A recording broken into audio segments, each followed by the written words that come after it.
बाळंतिणीसाठी आजची रेसिपी खूप खास आहे. कॅल्शियमयुक्त भरलेली आणि प्रोटीनसुद्धा. खूप छान असा सोर्स आहे, घरगुती आहे आणि कंटाळवाणा नाही. मुळात ह्याची चव खूप छान होते. पावसाचं वातावरण आहे आणि ही जी शेवग्याची पानं आहेत, जी फांदी अगदी विंडोला टच झाली होती.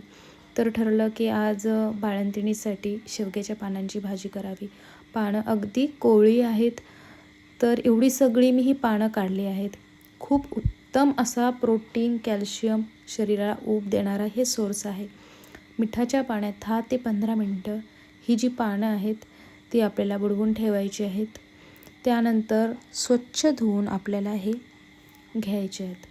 जर तुम्हाला अशा भरपूर साऱ्या रेसिपीज पाहायच्या असतील तर माझ्या यूट्यूबला तुम्ही एक व्हिडिओ तरी तुम्हाला एका आठवड्याला मिळेलच. तर चॅनल फॉलो, शेअर, सबस्क्राईब करायला विसरू नका. आणि अशा भरपूर साऱ्या रेसिपीज मी येत्या प्रत्येक आठवड्यात मी अपलोड करणार आहे. आता ही जी पानं आहेत आपल्याला कट करून ही व्यवस्थित अशी भाजून घ्यायची आहेत. भाजून का तर थोडंसं ह्याच्यातला कडवटपणा असतो ना, तो निघून जाण्यासाठी. ॲक्च्युली कडवटपणा इतका पण नसतो, पण भाजल्याने टेस्टी होते भाजी. आणि इतकं पण नाही की तुम्ही डायरेक्टसुद्धा करू शकता, पण भाजल्याने थोडीशी चव वाढते. तर अशा प्रकारे इथे मी आता हे भाजून घेतलेलं आहे. खास करून ही भाजी आमच्याकडे 5वीला देतात बाळंतिणीसाठी. त्यानंतर मग खूप कमी प्रमाणात दिली जाते. कदाचित पानं साफ करायचा कंटाळा येत असावा. तर इथे मी थोडंसं तेल घेत आहे. त्यानंतर भरपूर सारं लसूण हा रेसिपीमध्ये हवं आहे. आता ही रेसिपी मी महिना दीड महिन्यानंतरच्या बाळंतिणीसाठी करत आहे. तर इथे मी थोडीशी मिरचीसुद्धा घेतली आहे बरं का. आणि लसूण इथे मी ठेचून पण घेतलेलं आहे आणि न ठेचता असं भरपूर क्वांटिटीमध्ये लसूण घेतलं आहे.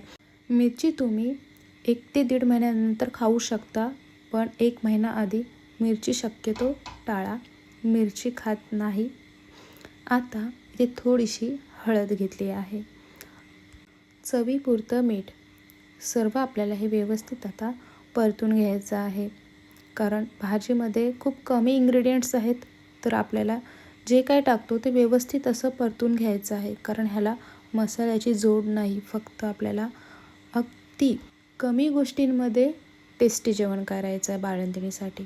आता जो भाजलेला पाळा आहे तो ह्याच्यामध्ये घ्यायचा आणि जोडीला मुगाची डाळ इथे मी भिजवून ठेवली होती 10 ते 15 मिनटांकरिता. ह्याची जी टेस्ट येते आणि बघा कसं असतं, शेवगाचा पाळा काय देतो तर कॅल्शियम आणि मुगडाळ आपल्याला प्रोटीन देते. तर ह्या दोघांचं कॉम्बिनेशन जेव्हा येतं, भाजी अगदी नेक्स्ट लेवलला होऊन जाते.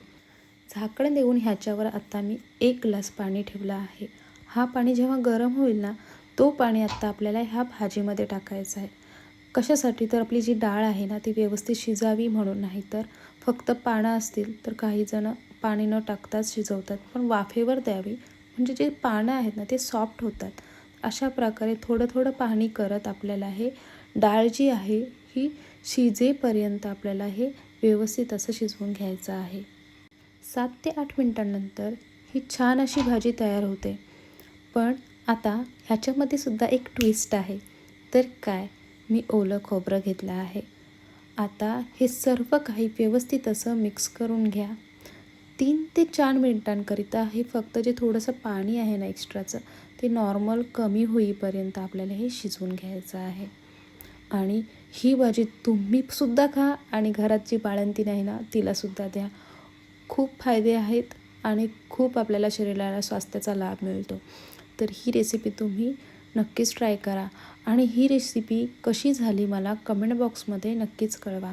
पुन्हा एकदा भेटूया अशाच एखाद्या साध्या, सोप्या, सरळ, हेल्दी रेसिपीमध्ये. तोपर्यंत धन्यवाद.